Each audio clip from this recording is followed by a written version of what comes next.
Hola, ¿qué tal? Hoy tenemos a un personaje maravilloso porque nos va a dar una información relativamente nueva. Posiblemente ustedes como yo sepan o mucho o muy poquito, pero aprender es lo más importante siempre. Con nosotros está el doctor Calixto Herrera y nos va a hablar de muchas cosas, pero en especial de la hipnosis y el sistema inmune. Gracias, Calixto, por estar aquí con nosotros. Gracias a ti, Gloria, por esta gentil invitación y gracias a todas las personas que nos están viendo y escuchando. ¿Quién es Calixto Herrera? Bueno, yo soy el tercer hijo de una familia nacido en Buga. He estudiado medicina, estudié luego inmunología en la Universidad de Antioquia.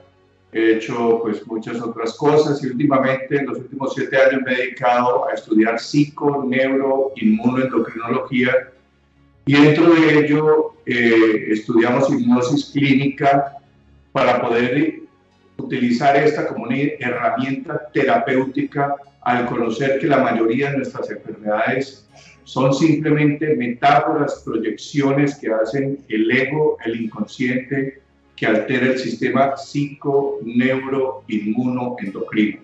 Entonces, entendiendo ese proceso de la enfermedad de una forma más global, más holística, entendimos que el origen era allí y la herramienta terapéutica que escogimos, que más se nos facilitó y con la cual hemos obtenido los mejores resultados es la hipnosis clínica y por eso nos dedicamos a esto. Pero seguimos haciendo nuestra consulta de inmunología y alergias común y corriente también. Pero yo te pregunto entonces, Calixto, ¿no es casi como, entre comillas, un fracaso de la medicina tradicional? No, porque es que, como digo yo, nosotros hemos redescubierto el agua tibia, ¿sí? Uno no se enferma por una sola cosa, esto se conoce desde hace siglos, ¿sí? Siglos, que en nuestro consultorio lo hemos definido que es la sumatoria, uno se enferma con la sumatoria de lo que piensa, respira, se ejercita, descansa y se nutre.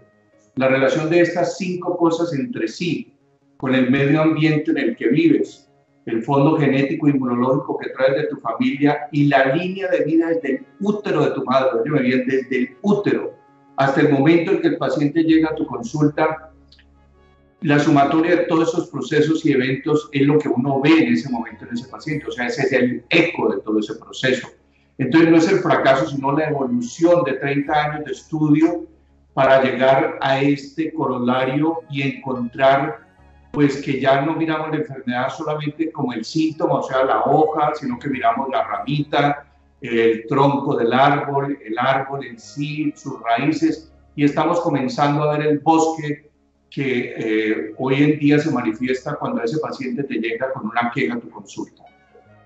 Pero entonces allí, por ejemplo, los laboratorios farmacológicos y esto han ayudado a que esta mirada no se dé. Recuerdo que, por ejemplo, con el famoso Hammer, cómo lo criticaron y le imposibilitaron continuar hace unos años en Europa, porque Hammer estaba planteando algo que empezó, no sé si Hammer será el padre de todo esto o uno de los patrocinadores iniciales, pero ¿qué tanto esto es peligroso para los laboratorios farmacológicos? Pues cada quien siente el peligro de acuerdo a sus limitaciones, sus estados emocionales, su bagaje espiritual, mental y emocional, ¿no?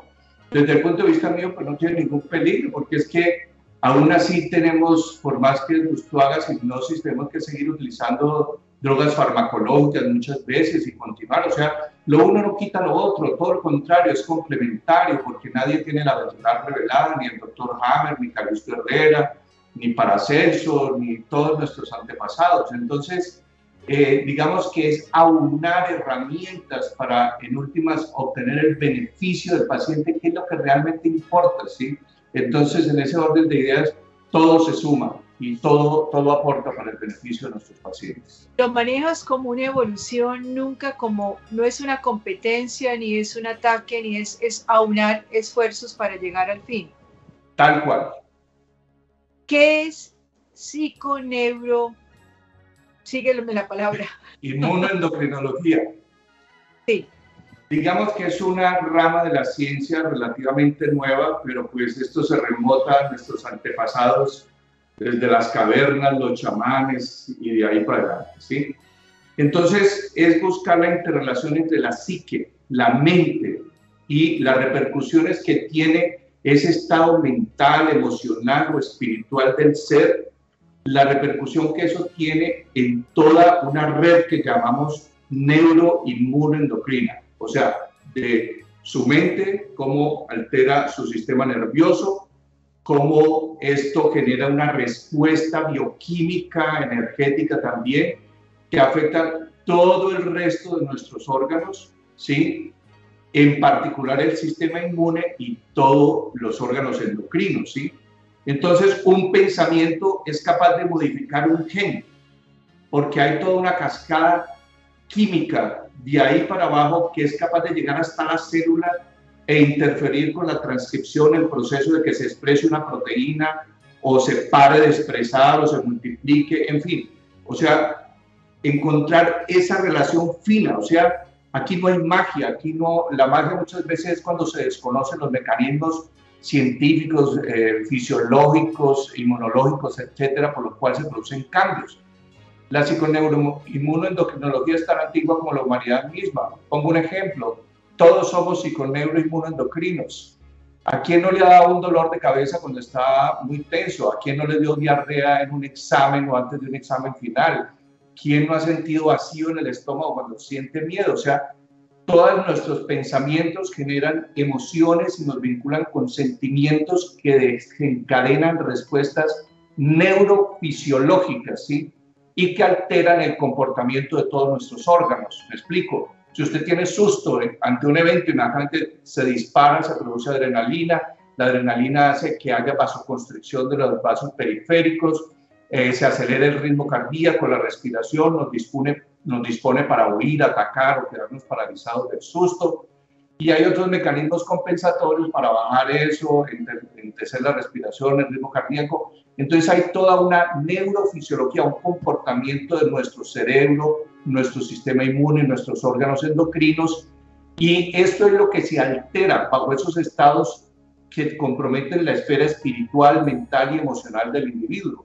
Y eso, cuando ya se acotan los mecanismos que se denominan de resiliencia o que mantienen lo que se llama la alostasis, que es ese equilibrio dinámico en nuestra vida diaria, entonces es ahí cuando por lo general aparece la enfermedad. Entonces es donde encontramos el síntoma o aparece ya el signo.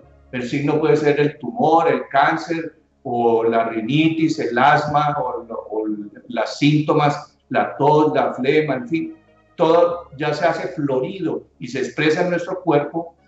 Eso que generó un estado que alteró todo ese balance interno que mantenemos. Entonces, bajo ese concepto es que la psiconeuroinmunoendocrinología nos logra dar una visión más global, más completa, más holística, pero también muy fina, ¿sí? De cómo un pensamiento genera todo un desencadenamiento de cosas y eventos en nuestro organismo. ¿Un pensamiento se vuelve biología? Absolutamente, sí. De hecho, es biología también, sí. ¿Cómo explicar el mundo, el COVID, dentro de esta teoría, Calixto? Pues bien, digamos que se están dando pasos en ello, pero todavía no está claro. ¿Qué cosas sí tenemos claras, no? Cómo el COVID generó un estado de supervivencia en la humanidad. ¿Qué es el estado de supervivencia? Es el que siente un mamífero, un animal sobre todo, cuando un depredador lo percibe, lo olfatea o lo ve que ya le arrancó para comérselo. Entonces, inmediatamente se dan cambios neurofisiológicos en milisegundos y te dispone a huir, a atacar o te quedaste paralizado de susto. El estado de supervivencia es el que sufre un animal también cuando entra en una sequía muy intensa o en un invierno muy crudo o cuando sufre un trauma agudo. La neurobiología evolutiva, o sea, la capacidad de adaptación por siglos de evolución desde que estábamos en las cavernas, luego fuimos evolucionando hasta esto que hoy tenemos hoy en día, pues entonces nos ha dotado de mecanismos para sobrevivir en esos estados. Y entonces eso altera toda la química, la fisiología y la neurofisiología, el comportamiento animal, el sueño, los instintos, todo se altera. Y esto es por eso que hemos visto, por ejemplo, incremento en los procesos que llevan a depresión, estados de ansiedad, esas neurosis y esas alteraciones del comportamiento, a gastritis crónica, a incremento de las alergias, y activar otros mecanismos subyacentes que ya tú conoces también, que se llaman las heridas del alma. Por ejemplo, se han alborotado mucho esas huellas que tenemos en nuestro subconsciente de soledad, rechazo, abandono, injusticia, agresión, y esto se ha manifestado en patologías psiquiátricas o en manifestaciones ya orgánicas como desde gastritis, fibromialgia, contracturas, dolores crónicos, aumento de las alergias, un sinnúmero de entidades que tienen que ver con esas alteraciones que hemos hablado. Calixto, ¿las sociedades se enferman y se curan también en grupo o todo termina siendo individual? Es un poco de ambos, ¿no? Porque en realidad es parte de este aprendizaje de este COVID, que es una humanidad, las barreras son artificiales, las fronteras, los colores de la piel, el decir estos rusos o estos polacos o estos colombianos o estos venezolanos son simplemente ilusiones de nuestra mente que tiene limitaciones perceptuales que nos hacen creer que ese otro es diferente a mí y que yo no soy parte de una gran conglomerado que se llama humanidad. O sea que todos estamos, es decir, todos estamos ligados y no se sana una persona individualmente si no ayudamos a sanar colectivamente el grupo. Eso en gran parte es cierto, porque es que cuando yo me sano, si yo estoy bien, armonioso, mental, espiritual y fisiológicamente, eso es como una onda que se transmite y mi entorno también lo está. Si hay un padre de familia en el seno de una familia ahora en este COVID desesperado, lleno de angustia, de desesperanza, de rabia, de frustración, de todo esto generó, eso se transmite a toda la familia, ¿sí? Se necesita tener ese otro ser que está al lado, una entereza, una convicción, una evolución para mantener ese centro en medio de ese caos, ¿sí? Entonces, si yo sano, estoy sanando también a los demás. Cuando yo entro en hipnosis con un paciente, yo entro también y sé que cuando ese ser, yo lo estoy ayudando a reconocer ese proceso, a aceptarlo, a hacer la transmutación de ese dolor en amor, en conciencia, en conocimiento, soy yo también el que se está sanando allí. Entonces, bajo ese estado de conciencia, si nosotros vamos, esto se va contaminando, ¿sí? Digámoslo así, se va expandiendo como el mismo COVID, entonces lograremos algo distinto, pero cada cual, la revolución es interior, ¿sí? Y por más de que intentes, ya hubo grandes avatares que han intentado, dicen, la gente los ha malinterpretado de intentar cambiar el mundo, pero nadie cambia el mundo si no se cambia a sí mismo. Vamos a continuar ahora después de comerciales.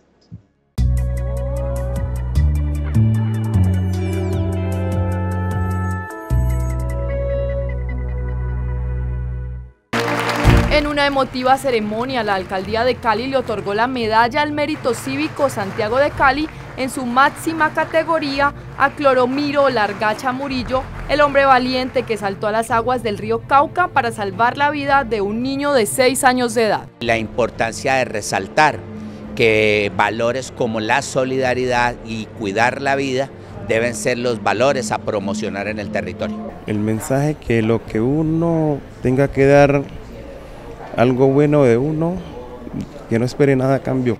Además del decreto de honor en su nombre, este chocuano, adoptado por Cali hace 25 años, recibió un aporte económico y el gobierno distrital le ofreció la posibilidad de vincularse como socorrista. Tenemos que fortalecer todos esos valores que nosotros como seres humanos debemos de tener y debemos de aportarle a los demás. La solidaridad y el cuidado de la vida son dos principios que la Administración de Puro Corazón promueve para construir progreso y bienestar en la capital del Valle.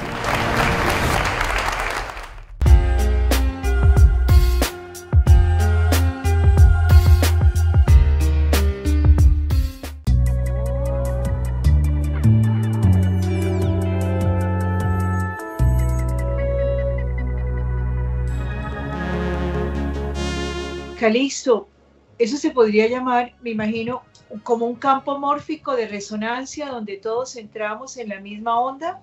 Es decir, una buena onda, respiremos una buena. Eso ha tenido múltiples nombres desde los antiguos libros Vedas, los Rig Veda, entonces hay múltiples nombres, el campo, el éter, en fin, pero hay algo que lo unifica todo, hay algo que lo une todo. Y si yo estoy bien, el resto está bien, lo de la otra persona me afecta, todo lo que sucede, y además ahora con esta globalización, esta capacidad de comunicación, pues no estamos aislados, con mayor razón que de una u otra forma nos afecta a todos, ¿sí?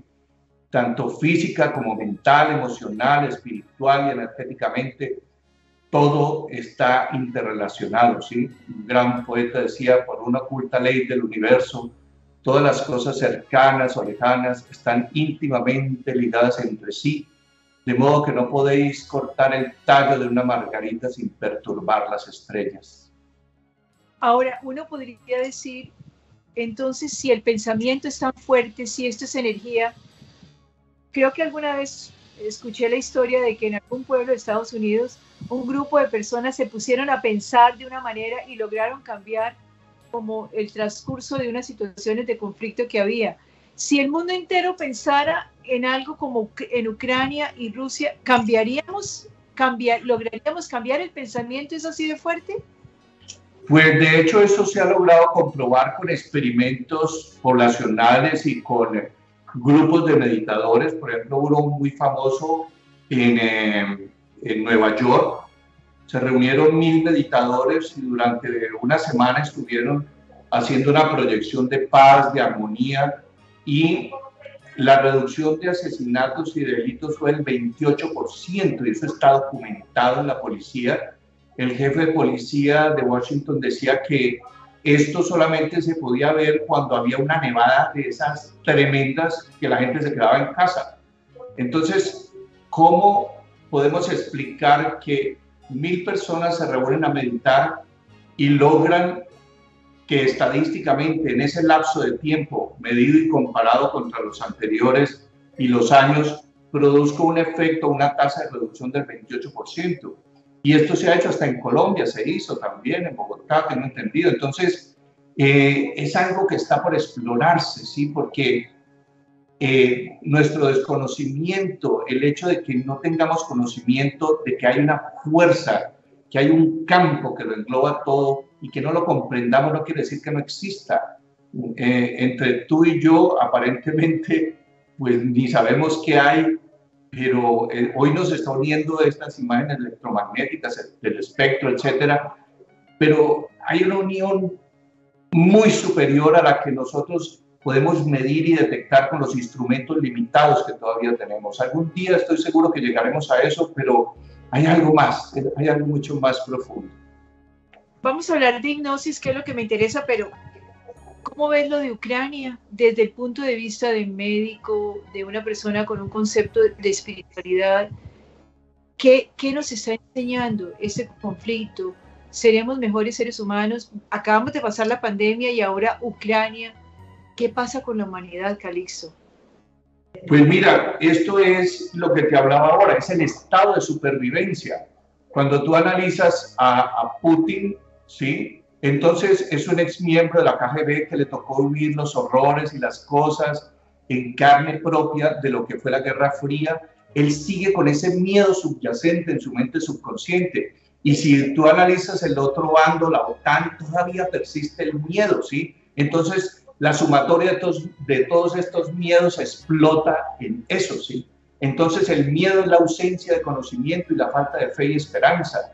Entonces yo no tengo ni fe ni esperanza en mí, ni mucho menos en ese otro, y el miedo me hace actuar de la forma más primitiva, que es hacer la guerra, atacar, huir, defenderme, porque yo me siento agredido y siento que me están respirando en la nuca la OTAN, y la OTAN siente que Putin les está respirando en la nuca, y todo el mundo en una megalomanía de que yo quiero manejar el mundo y yo soy el mundo y soy el que dirige el mundo y soy la potencia que manda en este mundo. Esa es la ilusión que desde Genghis Khan, Alejandro Magno, Hitler, Napoleón, etcétera, nos ha obsesionado y ya sabemos las consecuencias de esto, ¿no? Entonces, gran parte de la humanidad no hemos aprendido y otros apenas estamos comenzando a elevar nuestro nivel de conciencia.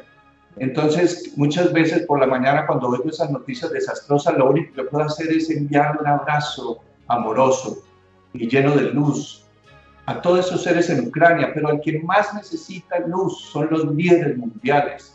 Putin, el presidente de Estados Unidos, toda la comunidad europea. Es a esos los que toman directamente esas decisiones en sus parlamentos. Necesitan mucha luz, que les enviemos mucha luz. Mi luz les llega, la luz tuya, la luz de todo el mundo. ¿Podemos ayudar de esa manera, Calixto? ¿Podríamos contribuir de esa manera? Absolutamente. Si nos reunimos en ese grupo de meditación coordinado, dirigido y entrenado, eso es una fuerza inconmensurable. Eso lo han hablado todas las religiones, ¿sí? Todas tienen que ver. Y yo he tenido unas experiencias maravillosas a raíz del COVID, justamente, que como que uno con ese pensamiento científico le ayudan como a reafirmar algo que intuitivamente en tu corazón ya sientes, que sabes que es real y existe. Bueno, pero trabajas hipnosis. ¿Cómo llegas este médico tradicional un poco concreto? ¿Cómo llego a la hipnosis y cómo encuentro que la hipnosis sana? ¿Qué es? Partamos de la primera pregunta. ¿Qué es hipnosis? Bueno, la hipnosis tiene múltiples definiciones, pero podríamos circunscribir en lo siguiente. La hipnosis es un proceso mediante el cual la mente se lleva a un estado ampliado de la conciencia, en el sentido de que podemos tener una memoria superior a la que tenemos en este estado de vigilia en el que permanecemos. Podemos ir al útero y recordar todo lo que ha sucedido en nuestra vida. Eso para mí era un choque desde la neurofisiología, porque yo decía, pero si no hay un cerebro, ¿cómo va a tener uno memoria de lo que pasa en el útero? Pero resulta que es que la memoria no está en el cerebro, está en lo que se llama la conciencia y nadie la ha podido definir. Y aún en estado de forma en que constatan las experiencias que cuentan pacientes que han tenido muerte clínica o aún muerte cerebral. Hay datos documentados científicamente y logran hablar de todo lo que sucedió. O sea que la conciencia no está necesariamente en el cerebro, no se ha podido definir. Entonces accedemos a un estado de conciencia, o sea, nos damos cuenta de todo, pero ampliado por ese objetivo de que tenemos una memoria ancestral, digámoslo así. Hay muchas vidas. Si es necesario, sí. Eso ya entra en cosas, disquisiciones filosóficas, pero indefectiblemente en el transcurso de uno practicar hipnosis se va a encontrar con el fenómeno, ¿sí? Segundo, tenemos un estado de alto enfoque de la mente. La mente usualmente está viajando en el pasado, futuro, es la mente mono que llaman los budistas. La mente está en un estado alto de enfoque, en un estado de alta imaginación, altísima imaginación, no existen límites, en un estado de alta sugestionabilidad, o sea, todo lo que uno sugiera o induzca en el paciente en ese momento se convierte en su realidad, mientras no sobrepase sus valores morales, preceptos éticos, filosóficos, digámoslo así, que uno puede generar muchos estados en ese paciente y él mismo. Es un estado además en el cual se pierde lo que se llama el factor crítico de la mente, que ese es el que te ha hecho construir esto que llamamos nuestra personalidad, nuestro ego, el que define esto es posible, esto es factible, esto no, esto es inverosímil. En el estado de hipnosis, yo te puedo decir, a la cuenta de 3 vas a sentir que vuelas y llegas a la cima del monte Everest. En el estado de vigilia actual, mire, tampoco, que no vuela y llega en 3 segundos a la cima del monte Everest. En hipnosis es posible. Y es por eso que en la hipnosis se pueden hacer cambios dramáticos de un día para otro. ¿Sí? Eso es tan interesante que estás contando, se nos acabó el tiempo y aquí manejamos reloj, pero vamos a continuar en el próximo programa. Por eso los invito hoy terminamos con Calixto, pero no quiere decir que ha finalizado nuestra conversación. Los espero la próxima semana. A ustedes que la pasen bien.